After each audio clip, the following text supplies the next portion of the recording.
Master minds commerce చదవాలనుకునే 10th inter విద్యార్థుల తొలి ఎంపిక. నమస్తే, నేను Keshav. Welcome to Suman TV. Polavaram Banakacherla ఈ ప్రాజెక్టు గురించి ఇప్పుడు ఎక్కువ చర్చ నడుస్తోంది. రెండు తెలుగు రాష్ట్రాల మధ్య ఇది చిచ్చుగా కూడా మారింది. పంచాయతీ మొత్తం ఇప్పుడు కేంద్ర ప్రభుత్వం చేతిలోకి వెళ్ళింది. కేంద్రం ఎలాంటి నిర్ణయం తీసుకుంటుంది అనేది ఆసక్తికరంగా ఉంది. అయితే పోలవరం బనకచెర్ల ప్రాజెక్టును చేపట్టడం ద్వారా ఆంధ్రప్రదేశ్ ప్రభుత్వం ఏం సాధించాలనుకుంటుంది? ముఖ్యంగా రాయలసీమ ప్రాంతానికి సాగునీటి స్థిరీకరణ చేయడానికి ఎంతవరకు అవకాశాలు ఉన్నాయి? ఈ అంశం పైన మాట్లాడే ప్రయత్నం చేద్దాం. మనతో పాటు ఇరిగేషన్ రంగ నిపుణులు, అలానే public policy expert doctor Narasimha Reddy గారు ఉన్నారు. నరసింహారెడ్డి గారు నమస్కారం. నమస్కారం. సరే, ఈ పోలవరం బనకచెర్ల ప్రాజెక్టు గురించి రెండు పరస్పర భిన్న వాదనలు వినిపిస్తున్నాయి. ఆల్రెడీ ఆంధ్రప్రదేశ్ సీఎం ఇది ప్రతిష్టాత్మకమైన ప్రాజెక్టు, రాయలసీమకి చాలా అత్యవసరం అని చెప్తున్నారు. తెలంగాణ సీఎం దీనిపైన కేంద్రానికి కంప్లైంట్ చేశారు. సో మనం సర్దుకుంటే సమస్యలు ఉండవు అంటూ మళ్ళీ ఏపీ సీఎం చంద్రబాబు నాయుడు ఒక కామెంట్ చేశారు. ఏంటి అసలు ఈ ప్రాజెక్టుతో ఏపీ సర్కారు ఏమి ఆశిస్తోంది? ఇవి పొలిటికల్ స్టేట్మెంట్స్ చాలా వచ్చినాయి. అయితే మనము మూలలోకి వెళ్తే రాయలసీమకు నీళ్ళ అవసరం ఉందనేది మనకు తెలిసిందే. అది ఈ రోజు కాదు, గత 50 ఏళ్ళ నుంచి నీళ్ళ అవసరం పెరుగుతుంది. నీటి కరువు కూడా పెరుగుతుంది. అయితే చాలా మందికి తెలియదు ఏంటంటే రాయలసీమలోనే చాలా పెద్ద పెద్ద నీటి మన చెరువులు ఉంటాయి, లేక్ ట్యాంక్స్ పెద్ద పెద్దది, చాలా పెద్దవి. వాటిని దాదాపు సముద్రం అనేంత. అంటే ఆ స్థితి నుంచి ఇప్పుడు నీళ్ళు లేని స్థితికి ఎందుకు వచ్చాము అనేది మనం ఎప్పుడైనా విశ్లేషించుకోవాలి. చాలా మటుకు దాన్ని పట్టించుకోవాలి. ఇక రెండవది, ఇప్పుడు ఏంది, ఈ ప్రాజెక్టు ఒక నది నుంచి ఇంకొక నదిలోకి తీసుకొచ్చి ఆ నదీ పరివాహక ప్రాంతంలో నీటి కరువును తీరుస్తాం అనేది ఒక హామీ. అది అయితే ఇక్కడ మరి ఈ నదిలో నీళ్ళు ఎందుకు ఎండిపోయినాయి? కృష్ణా నదిలో నీళ్లు లేవా? కృష్ణా నదిలో మనం దాదాపు 800 టీఎంసీ మనకు అవార్డు వచ్చింది, అంటే ఉమ్మడి ఆంధ్రప్రదేశ్ కాపు మనకు.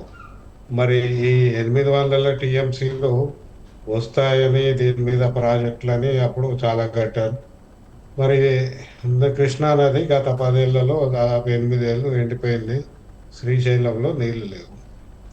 అంటే నదులు ఎండిపోతున్న పరిస్థితి చూస్తున్నాము.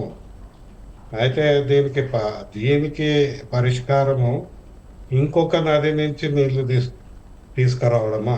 ఇంటర్లింకింగ్ ఆఫ్ రివర్ ప్రాజెక్ట్స్ అని కేంద్ర ప్రభుత్వము, రాష్ట్ర ప్రభుత్వాలు మనకు ఒక అబద్ధపు హామీ ఇస్తున్నాయి. ఇక్కడ ఇది సుస్థిర పరిష్కారమా అనేది మేము ఇప్పుడు పర్యావరణ అంశం కావచ్చు, మనం ఆర్థిక అంశం కావచ్చు, రాజకీయ అంశం అన్నీ చూసుకుంటే పర్యావరణ పరంగా ఎందుకు నీళ్లు తగ్గుతున్నాయి? ఇక నాలుగోది, మనకేం చెప్తున్నారు, ఇప్పుడు గోదావరిలో 2981 టీఎంసీలు వృధాగా సముద్రంలో కలుస్తున్నాయి అంటున్నారు. దీన్ని వృధా అని కేవలం రాజకీయ నాయకులు, ఇరిగేషన్ ఇంజనీర్లే చెప్తారు. ఎందుకంటే పర్యావరణ పరంగా ఇది ఒక సహజ నీటి చక్రంలో భాగం. సముద్రంలో నీరు కలుస్తుందంటే మళ్ళీ అది వర్షమై మన దగ్గరకు మళ్ళీ వస్తుంది, మళ్ళీ నదిగా మారి సముద్రంలో కలుస్తుంది. దీన్ని వృధా అని ఈరోజు మనం ఎప్పుడైతే 2025లో వాతావరణ మార్పుల గురించి, పర్యావరణం గురించి తీవ్రంగా అంతర్జాతీయ స్థాయిలో అనేక సమావేశాలు జరుగుతున్న క్రమంలో కూడా మనం ఇప్పటికీ నదిలో పారే నీటిని వృధా అని అనటంలోనే ఒక రాజకీయ దృక్పథం ఉంది అని నేను అంటున్నాను. కానీ ఒక సద్వినియోగం చేసేటువంటి క్రమంలో ఆంధ్రప్రదేశ్లో లోతట్టు ప్రాంతం ఏదో చెప్పాలంటే రాయలసీమ ప్రాంతానికి పూర్తిగా నీటి ఎద్దడి అనేటువంటి సమస్యను పరిష్కరించాలంటే నదుల అనుసంధానం ఒకటే మార్గం అంటున్నారు. ఒకవైపు పోలవరం, దాంతోపాటు ఈ బనకచెర్ల ప్రాజెక్ట్ చేస్తే వాటర్ బ్యాలెన్స్ జరుగుతుంది, ఆ బేసిన్ నుంచి ఈ బేసిన్కి డైవర్షన్ చేయడానికి స్కోప్ వస్తుంది అనేటువంటి మాట చెప్తున్నారు. ఎంతవరకు అది సాధ్యమయ్యేటువంటి విషయమేనా? సాధ్యం కాదు. ఎందుకంటే మొట్టమొదట వీళ్ళు ఏదైతే సర్ప్లస్ వాటర్స్ అంటున్నారో ఇది ఎప్పటి వరకు సర్ప్లస్ ఉంటుంది అనేది వాళ్ళు చెప్పలేరు. 2989 టీఎంసీలు గోదావరిలో వస్తున్నాయి. కానీ గోదావరి మనకు నాసిక్ నుంచి వచ్చే గోదావరి ఈ గత 3-4 ఏళ్లలో ఎండిపోయింది. మనకి ఇప్పుడు గోదావరి ఎక్కడైతే తెలంగాణ ఆంధ్రప్రదేశ్లో కనపడుతున్న గోదావరిలో నీళ్లు ఇంద్రావతి నుంచి ఇంకో నది నుంచి వచ్చిన నీళ్ళు అవి. సో ఇవి గోదావరి నీళ్లు కాదు అచ్చంగా. అంటే గోదావరి ఎండిపోయింది. గోదావరి మీద మహారాష్ట్ర ప్రభుత్వము గత 10-15 ఏళ్ళుగా దాదాపు 1,00,000 కోట్ల పెట్టుబడి పెట్టింది. నీళ్లు లేవు. పోయిన సంవత్సరము కరువు వచ్చింది. అంటే ఈ నదిలో నీళ్లు ఉన్నాయి. ఈ నదిలో నీటిని మేము కేవలం 150 టీఎంసీలు 200 టీఎంసీలు వాడుకుంటామంటే మీరు అడ్డుపడుతున్నారని ఏదైతే చెప్తున్నారో ఇదేదో ఖచ్చితమైన లెక్కలాగా మాట్లాడుతున్నారు. ఇది సరికాదు. ఎందుకంటే నీళ్ళు ఎన్ని ఉంటాయి, ఎంత ఉంటుంది అని చెప్పే ఖచ్చితమైన లెక్కలు లేవు. ఇది మనము కాళేశ్వరం నుంచి నేర్చుకోవాలి. కాళేశ్వరం అనుభవం నుంచి నేర్చుకోవాల్సిన అవసరం ఉంది. అయితే ఇది నేనేమంటున్నా, మనం 2 రాష్ట్రాల రాజకీయ నాయకుల మధ్య సంవాదాన్నే చూడకుండా ప్రజల దృక్పథంతో, పర్యావరణ దృక్పథంతో అసలు మొత్తం ఆర్థిక అభివృద్ధి గురించి ఇందులో ఏమున్నది అనేది లోతుల్లోకి వెళ్ళి ఆలోచించాల్సిన అవసరం ఉన్నది. ఆ దృక్పథం కూడా మనం తీసుకొస్తే బాగుంది. ఇప్పుడు చేస్తున్నటువంటి విమర్శలు కూడా రాజకీయ కోణంలో ఉన్నటువంటి విమర్శలేనా, లేదా అందులో ఏమైనా వాస్తవ దృక్పథాలు ఉన్నాయా? అది పూర్తిగా రాజకీయం. ఎందుకంటే మీరు ఒక 30 ఏళ్ళ ఉమ్మడి ఆంధ్రప్రదేశ్ రాజకీయాలు చూసుకుంటే మీరు చూడండి, ఏ రాజకీయ నాయకుడైనా, ఏ రాజకీయ పార్టీ నాయకుడైనా మొదటి నుంచి నీళ్లు లేకుంటే మేము ఇరిగేషన్ ప్రాజెక్ట్ ఒకటి కడతాము, మీకు నీళ్ళు వచ్చేస్తాయి, ఇదే హామీ కదా.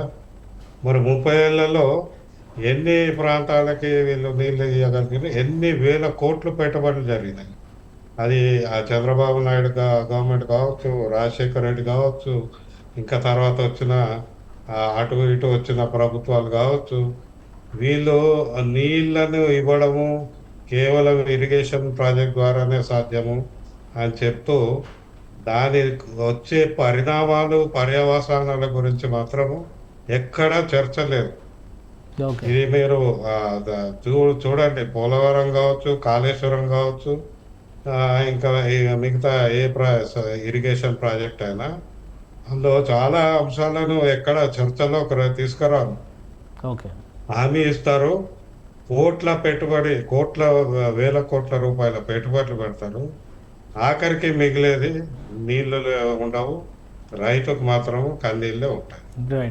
అంటే స్పెషల్ పర్పస్ వెహికల్ పెట్టి ఆంధ్రప్రదేశ్ ప్రభుత్వం దీన్ని ఒక టైం బౌండ్ ప్రోగ్రామ్గా తీసుకుని మేము డెవలప్ చేస్తాము అంటున్నారు. పెద్దగా ఎక్కువ ల్యాండ్ ఎక్విజిషన్ కూడా అవకాశం లేకుండా వీలైనంత తక్కువ ఖర్చుతో చేయడానికి ప్రయత్నిస్తున్నాం అని చెప్పి అంటున్నారు. ఎంతవరకు పాసిబిలిటీ ఉంది నిజంగానే బనకచర్ల లింక్ కనుక, పోలవరం బనకచర్ల లింక్ని అతి తక్కువ ఖర్చుతో అమల్లోకి తీసుకొస్తే రాయలసీమకు ప్రయోజనం వచ్చేటువంటి అవకాశాలు కానీ, ఆ మొత్తం ప్రవహించేటువంటి ప్రాంతాలంతా కూడా ఆయకట్టు స్థిరీకరణలు కానీ జరగడానికి అవకాశం ఉంటుందా?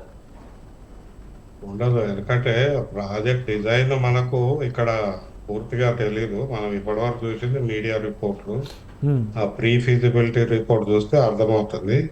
కానీ ఇప్పటివరకు వచ్చిన సమాచారం మేరకు చూస్తే మొట్టమొదట ఇది లిఫ్ట్ ప్రాజెక్ట్. పోలవరం నుంచి ఒక 9 అంచెల్లో లిఫ్ట్ చేస్తామంటున్నారు. అంటే లిఫ్ట్ చేస్తారంటే కరెంట్ కావాలి, దానికి పవర్. దానికి ఎంత పవర్ కావాలి? ఇప్పుడు 200 టీఎంసీ పవర్ లిఫ్ట్ చేస్తే ఎన్ని వేల కోట్లు నిరంతరం కావాలి. ఏదో ఒక్కసారి పెట్టుబడి కాదు. అందుకే నేనేమంటున్నా, ఈ ప్రాజెక్టుకి కాళేశ్వరం ప్రాజెక్టుకి చాలా సారూప్యం ఉంది. కాళేశ్వరం ప్రాజెక్టు ప్రతిపాదనలో కూడా లిఫ్ట్ ఉండింది. అది లిఫ్ట్ కూడా వివిధ దశల్లో లిఫ్ట్ ప్రతిపాదించారు. కానీ అప్పుడు ఆ ఫీజిబిలిటీ రిపోర్ట్లో మెన్షన్ చేయలేదు. కరెంటు ఖర్చు ఎంత అవుతుంది?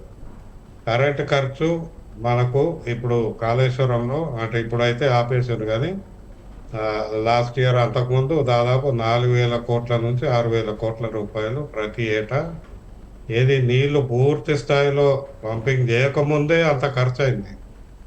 మా అంచనా దాదాపు 10,000 కోట్లు కాళేశ్వరం ప్రాజెక్టు పూర్తిగా పనిచేస్తే కేవలం విద్యుత్ మీదనే ప్రతి సంవత్సరం 10,000 కోట్ల రూపాయలు పెట్టుబడి జరుగుతుంది. కానీ దాని డబుల్ ట్రిపుల్ ఎకానమీ క్రియేట్ అవుద్ది అంటారు కదా, అగ్రికల్చర్ కానీ ఆక్వాకల్చర్ కానీ ఇవన్నీ పెరుగుతాయి అంటున్నారు కదా. పెరుగుతాయి, నీళ్ళు వస్తాయి, కానీ నీళ్ళు వచ్చినాక ఈ పెట్టుబడి భారం ఎవరు తీర్చాలి?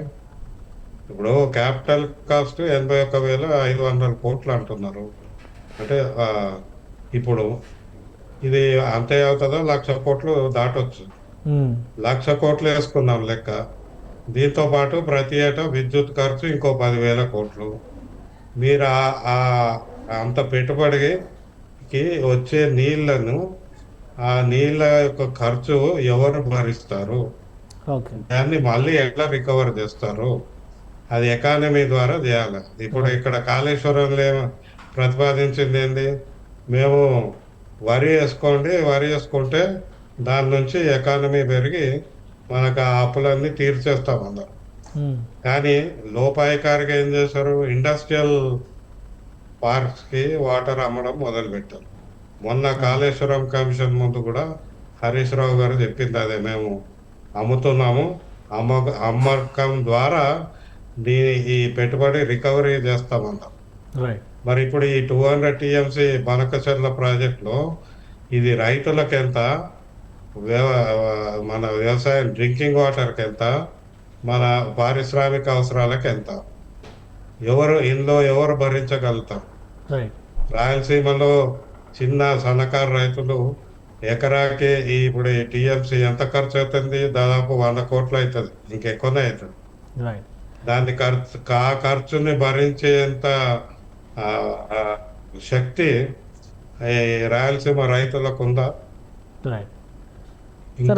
ఒక విషయం, ఇప్పుడు కేంద్రం ముందరకి తీసుకెళ్ళి పెట్టారు ఈ పంచాయతీ అంతా. ఆంధ్రప్రదేశ్ ఏమో మాకు సూత్రప్రాయ అంగీకారం వచ్చేసింది, ఒక 45 రోజుల్లో టెండర్స్కి వెళ్ళిపోతాం అన్నట్టుగా ఆంధ్రప్రదేశ్లో చర్చ నడుస్తుంది. తెలంగాణ ప్రభుత్వం ఎపెక్స్ కమిటీ అనుమతులు లేకుండా నిర్ణయం తీసుకోవడం తప్పు అని చెప్పని అక్కడ కంప్లైంట్ చేసింది. కేంద్రం ముందు ఉండేటువంటి ఆప్షన్స్ ఏంటి? కేంద్రము ఫిలాసాఫికల్గా అంటే ఇట్లాంటి ప్రాజెక్టులకి వ్యతిరేకత కేంద్రం దగ్గర లేదు. ఇప్పటికే నదుల అనుసంధానం మీద 3 ప్రాజెక్టులు ఇదే గోదావరి మీద ప్రతిపాదన ఉంది. ఇప్పుడు ఇంకొక క్లారిఫికేషన్ మనం తీసుకోవాల్సింది, పోలవరం విజయవాడ లింక్ ఇప్పటికే ప్రతిపాదించాం. మరి ఇప్పుడు పోలవరం బనకచెర్ల మళ్ళీ వయా విజయవాడ అంటున్నారు. అంటే ఇది అందులో భాగమా, ఇది అడిషనల్ ప్రాజెక్టా అనే క్లారిఫికేషన్ లేదు. ఇక రెండోది, కేంద్ర ప్రభుత్వం అనుమతులు ఇవ్వాలి. ఇప్పుడు అనుమతుల్లో ఇప్పుడు తెలంగాణ ప్రభుత్వం ఆక్షేపణ కూడా ఏంటంటే చాలా వేగంగా ఇస్తున్నారు. జూన్ 5 నాటికి వీళ్ళు రిపోర్ట్, ప్రీ ఫీజిబిలిటీ రిపోర్ట్ ఇస్తే ఆ కమిటీ ఏదైతే ఉందో ఎన్వైరన్మెంటల్ అప్రైజల్ కమిటీ జూన్ 17 నాడు కూర్చొని మేము దాన్ని చూస్తాము అని ఒక వీడియో కాన్ఫరెన్స్ ద్వారా చెప్పారు. జూన్ లోపటే దానికి అప్రూవల్ ఇస్తారని ఇప్పుడు వాళ్ళు అంటున్నారు. నిన్న అయితే ఉత్తమ్ కుమార్ రెడ్డి గారు చెప్పడము, ప్రీ ఫీజిబిలిటీ రిపోర్ట్ కాకుండా DPR పంపమని కేంద్ర మినిస్ట్రీ ఆఫ్ ఫైనాన్స్ నుంచి వాళ్ళ రిక్వెస్ట్ వచ్చింది.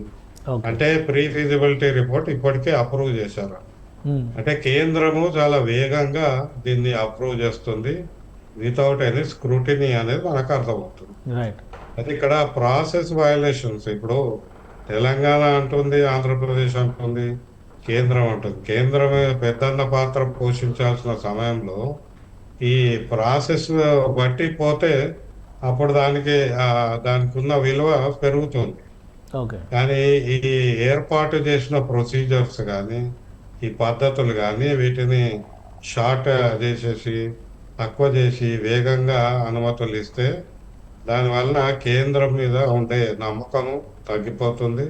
రైట్ దాని మీద ఆ పెద్దన్న పాత్ర పోషించే అవకాశం కూడా దానికి ఉండదు. రైట్ థ్యాంక్ యూ నరసింహారెడ్డి గారు విశ్లేషణ అందించినందుకు. ఇది బనకచెర్ల ప్రాజెక్టుకు సంబంధించి తెలంగాణ ప్రభుత్వం కొన్ని అభ్యంతరాలని లేవనెత్తుతుంది. వీటిపైన విశ్లేషణ, ముందస్తు అవగాహన లేకుండా అనుమతులు ఇస్తే ఇబ్బందులు తప్పవని హెచ్చరిస్తున్నారు. కాళేశ్వరం తరహాలో విద్యుత్ వినియోగం ఈ ప్రాజెక్టులో చాలా కాంప్లికేటెడ్ ఇష్యూ అవుతుంది. దీనిపైన సమగ్ర అధ్యయనం చేయాల్సిన అవసరం ఉందని నరసింహారెడ్డి గారు సూచిస్తున్నారు. ఇది special discussion. Keep watching. Suman టీవీలో మీ పర్సనల్ అండ్ బిజినెస్ ప్రమోషన్స్ కోసం కింది నెంబర్కి కాంటాక్ట్ చేయండి.